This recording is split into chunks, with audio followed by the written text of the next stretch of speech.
You don't do that. The trees respawn. They've 3 minutes. yeah, but they respawn at a minute. Right at the start. Yeah, sure. Takes way too long. It can't do that anymore. But the meme. Sending a message. Is that it? TI, Jenkins. Yep, that's fair. Back to you, Sly. Thank you very much. All right, well, there you go. Quick, Yeah, we did. please Yeah, go we did. into the game, and we will see just how many get. This is TI on the line for T1. Let's see how they do. This Game is 2. bullshit. Here we are again, ladies and gentlemen. Team Aster against T1. I'd say much better draft for Team Aster in this one. A lot of team fight abilities, a lot of ways to disengage the fight. Here I am again with my boy OD Pillow, and we're ready to hop in. Yeah, what up, Lacoste? Looking forward to this one. Looking forward to at least seeing, yeah, if we can get a bit more Dota really just out of Aster. They didn't really get the chance to play at all last game as T1 completely ran them over. But as you said, definitely reason to believe that Aster will stand a chance of at least making this one a little bit closer. That last pick, Medusa, definitely looking like a strong character to rally around. Despite the fact that so many carries were taken out of the pool, I think Mono is still, he's not going to be too disappointed with, with what he's ended up on. The thing is, how's things as a laning going to be? Do you like that they've done this from T1, Viper to the off lane, and then Karl on the Magnus in the mid? I like the Viper plus the Enchantress. I think this lane, like what I want to see from Aster is blocking the big camp. If necessary, go body block it, because Enchantress got to so much from the previous game. Got the 2-3 big creeps, and then they just snowballed from there. Lifestealer this time around, he has Empower, something that he struggles with, that Panel talked about, is like getting to his second item, getting that, what he has queued up, just a Bracer and the Phase Boots, Ogre Axe. We've seen more and more Echo Sabers being picked up. It might be a casual Sange. We'll see what he decides to go for. I love Armlet here. They have one instant disable, and that's Lion. I mean, 2 if you count in Hex and Impale at the same time. I want to see earlier Satanic to be able to deal with the Treant Protector's overgrowth. It's another way of dispelling things, great against dispelling the silence, which he struggles against. But the bottom lane, it's gonna be nasty. Yeah, okay, so they decide to swap things around. Never mind. They did, yeah, but they support. So do you like this? Why have they done this game, do you think?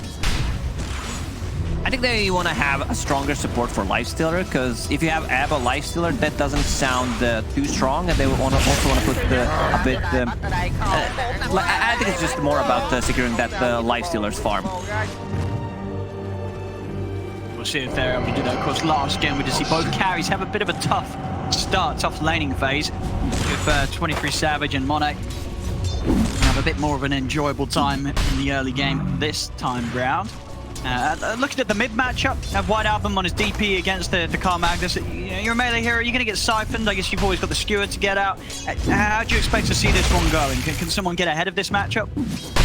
Magnus so far doing a very good job in terms of CSing. Now puts a point in Empower, as you mentioned, like that level 2 Spirit Siphon when it comes online. The extra charge will start to put some more pressure on a Mag, but we've seen so many times in this patch with the addition of the Water Runes, where like even weak laners like Tiny was before, like Hero was really not that picked often on a mid lane, and now he seems very viable. Like have that constant HP and mana regeneration. Skewer back to the tower on the mid lane, good body blocks. Yeah, some good damage here done by Karl. They'll have another shockwave in a few seconds, but not enough, because one of the strengths though, as we're seeing defensively, White Album is if he does get caught in that sort of position, unlike pretty much any other hero, having the siphons will allow him to offset enough damage to keep him alive.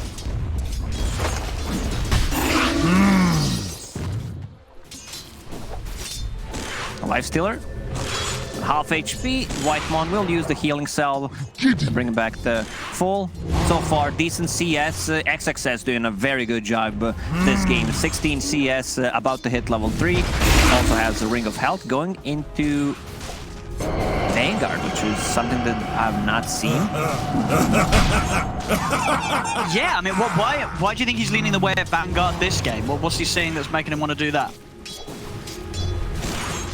Maybe just a laning stage against the Lifestealer. Magnus also relies on dealing heavy right-click damage. Might still swap things around. I've seen a lot of Mars picking up a Ring of Health and then just keeping it. Sure, yeah. They don't necessarily upgrade it. You can also disassemble the Vanguard because they don't have too much magical damage. You have Shockwave, you have Viper. Rest is pure damage and the right click, so I don't think Hood this game is any good. See top, Borax. He's going to get taken out here. 23 Savage with the Rage. He can stay on target. You can't get him off him. As first blood this game going to the carry of T1. Nicely done. This is a huge lead for the top lane. Now sitting at the 22 CS and 1 extra kill. Going into phase boots. Like once he gets that, it's going to be pretty hard to run away from him. And he should feel safe on the top lane. I don't think they can burst him down from 100 to a 0. Mars 1-1-1 build needs to put more points in his aggressive spells. Sure, yeah, if they want to have any chance of pressuring T1 up here, and just sort of the difference from both carries, it's building up now. And Mono, he is having a rougher time down bottom, just a 15 CS.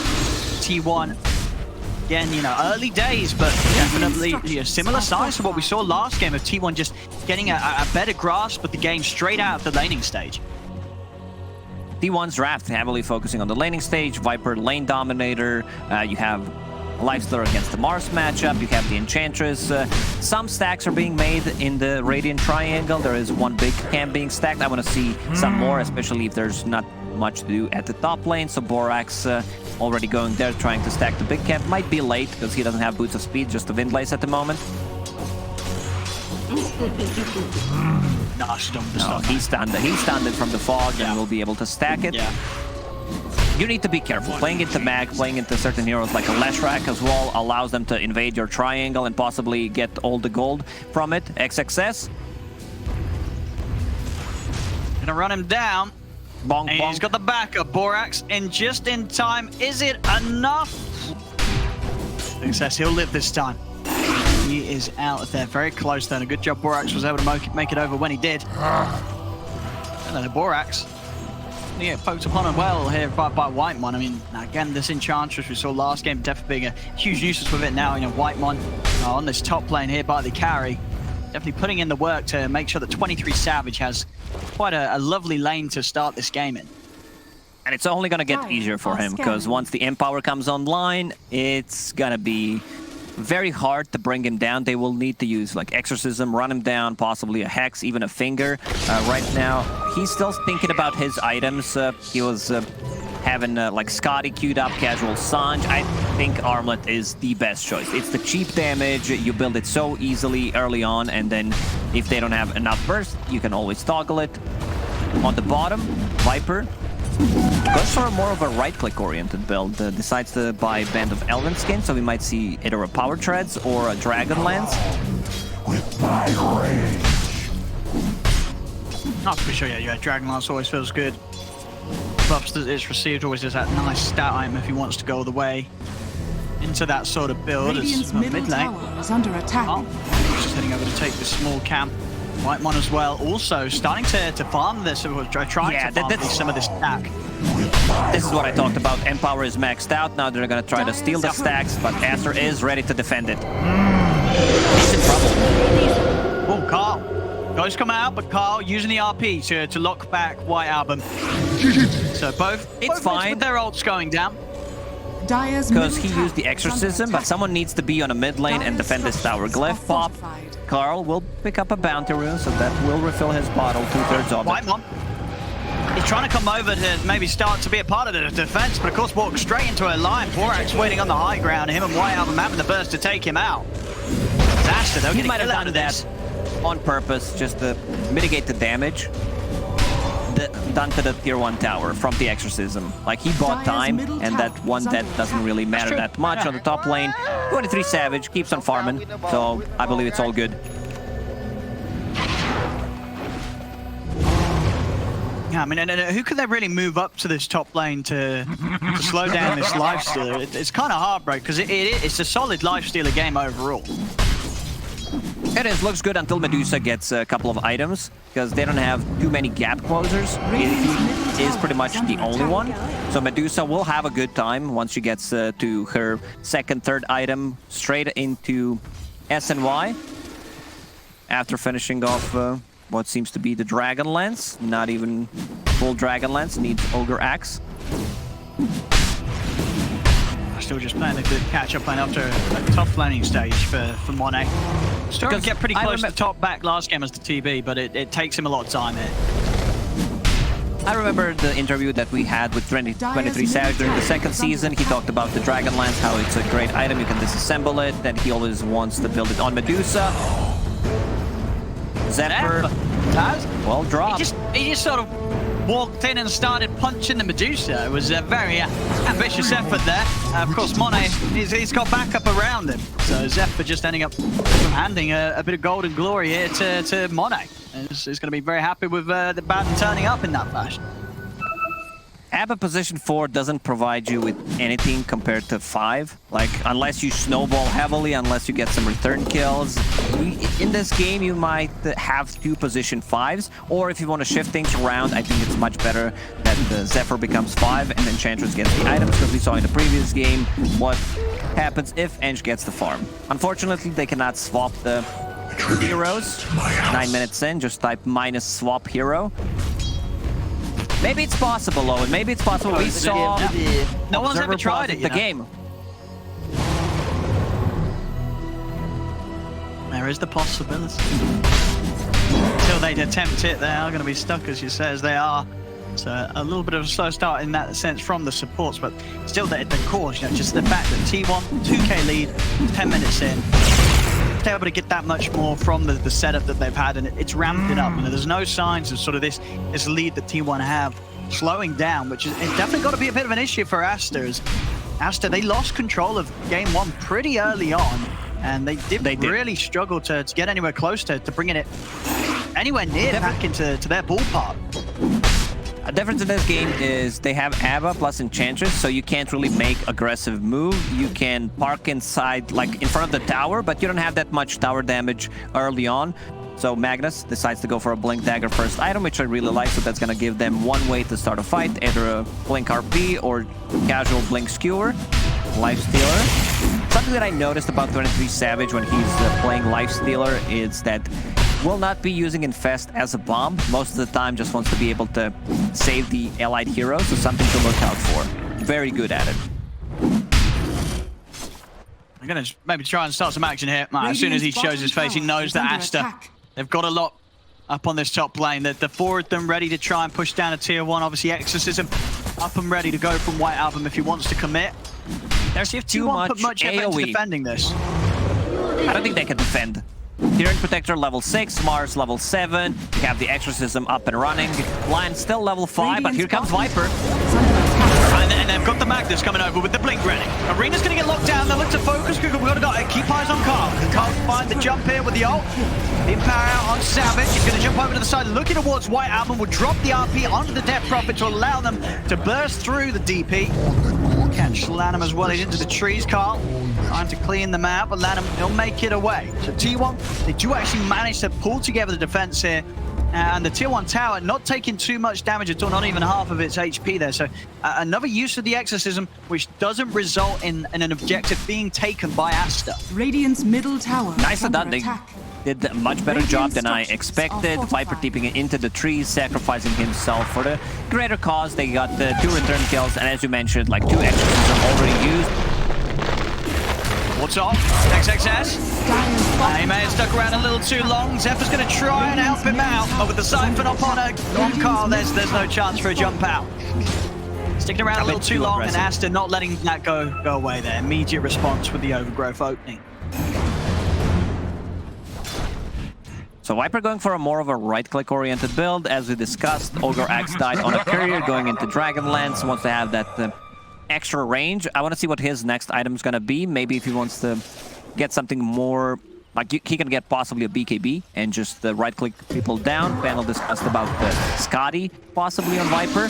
Radiant's bottom tower is under Lifestealer has one queued up, so we'll see. They need to talk about the items. It's very important. Unlike we did yesterday, I'm playing Magnus, you're playing Phantom Assassin, you still go for that Battle Fury.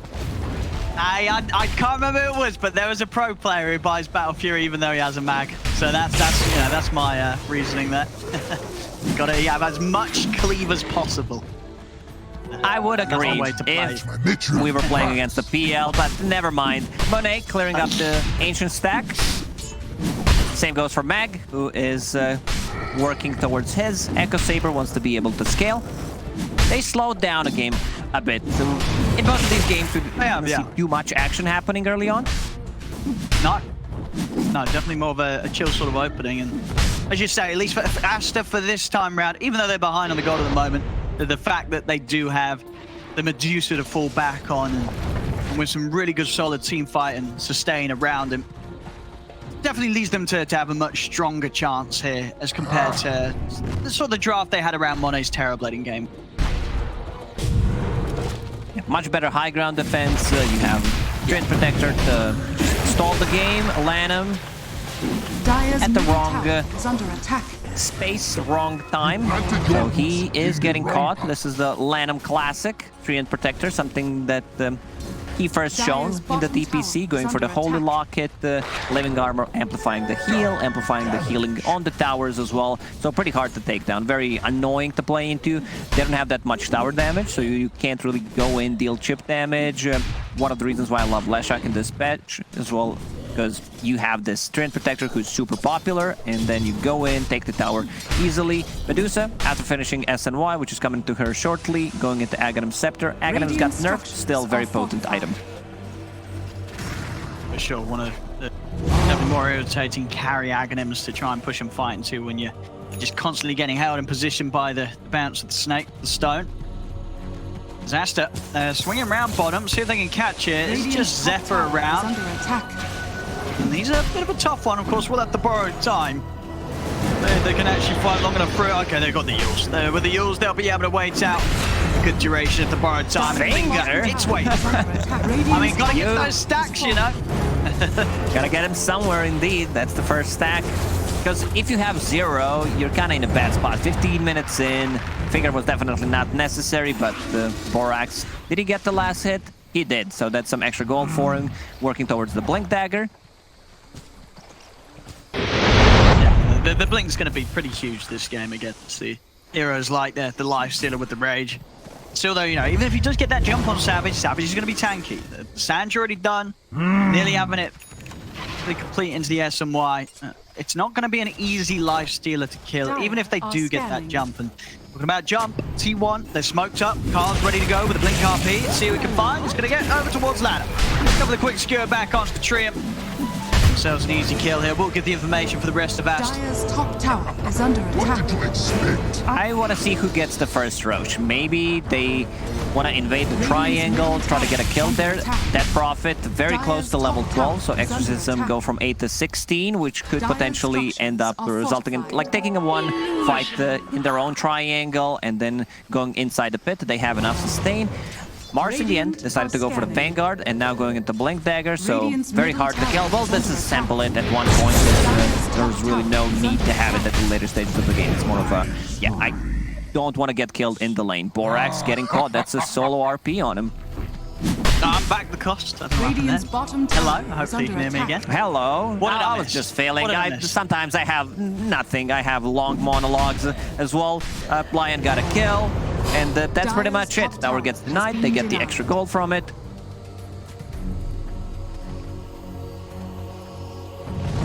Still this lead. Are you gone again? You're not. No, I'm here. I'm just sort of contemplating. You know, Monet's trying his best to farm up, but this lead is just growing. It's just, you know, something about the way that T1 utilized the map. There's 23 Savage and Karl, this top net worth. I mean, once Karl has the BKB, it's going to be very hard to handle him. He'll just be charging in, very likely to always find the RP target.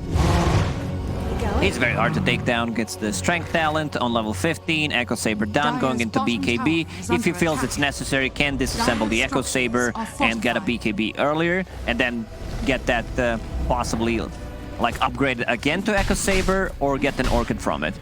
A lot of players got better at disassembling items and just maximizing what you can get. Lifestealers, They have it. They're ready to go. The Overgrowth's going to come out. Range already there. 23 Savage is going to head over towards Lanham first. Monet up with the Stone Gaze. is trying to turn around. Even with the stun control of Borax, they just don't have enough damage. T1 Medusa's out of pretty much mana. all still at full HP. And Monarch, yeah, he's got to run. They're going to look to probably die. This Rage is back up in a second. The 23 Savage, he wants to chase in. He'll turn for the easier kill of Borax as they catch the line out to the side. But I mean, Aster, they try and give it a bit of a go there when it comes to the team fight. But I mean, yeah, T1 barely taking any damage at all there from Aster's attempt to fight back. Yeah, this lifestealer is sitting at almost 3,000 HP going in with the cleave, the free BKB on the hero. Pretty much impossible to take down. And now going into Scotty, just to reduce the healing. Coming out from the Treant Protector and that Prophet on top of it. It looks good. Looks very good for T1 again in the second game. Next big timing is going to be that Scotty plus a double BKB on Viper plus this Magnus. They're setting things up for a Roche. Potentially they have RP. Did not use it in the previous fight. And again, it's one of those situations where Aster, they're just not going to have the chance to get over here in time. And even if they did, I don't know if they want to try and take a fight. Especially after the outcome of that last one. Monet just, he needs more time. He needs to at least have this Aghanim, as it feels like, to be able to try and fight. The Stone Gaze alone is just not enough in these team fights to turn them around. T1 are too strong right now and more than happily to fight through some of these defensive maneuvers that Aster can pull off as a team. This is something that the teams have been doing lately. Have 3 cores that scale well and that are very tanky. Gets bursted down. They can get more. They're trying to head forward, but again, Zephyr, very hard target to grab. 23 Savage as well with the Aegis, just not something that Aster can afford to jump on. So, and they get Whitemon, but getting anything else just still proving to be so difficult for Aster. Just a support kill.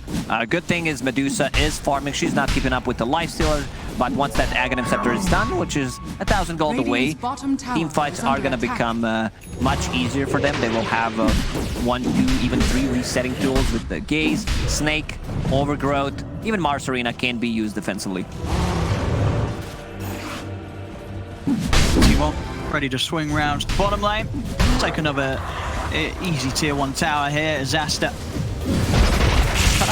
trying to get out along this mid lane. Again, very hard for them to initiate, at least initiate without any counters coming into play. Zephyr is constantly trying to keep himself in the area of Aster's movement, so he is ready with Aphotic Shield saves. Has to make the move. Whitemon as well, also just aggressively positioning himself, knowing that that is one of the pluses of having these 2 supports. Just 2 supports that just never really feel that good to go on, because you're not always going to be guaranteed to get the kill. Karl, taunting down bottom here with the RP. As T1 is setting up for a fight, and they're going to find the opening. He's jumping onto Monet. The arena's going to come off. See, Karl still holding the RP for now. The Stone Gaze will come to an end. I mean, that's the 2 ults from Aster used. Nothing to be found. That's to run Borax. We'll be able to hold mana with the stun in the hex. They're looking down Karl. Karl has to put the BKB. He'll skewer out to reset himself. You got to watch him. He's going to be ready soon for a blink RP if he finds the opportunity. There's the jump. Lockdown's there. Catches the 2 cores. Do they have the damage? Whiteout is getting taken down by this harassment from Cuckoo.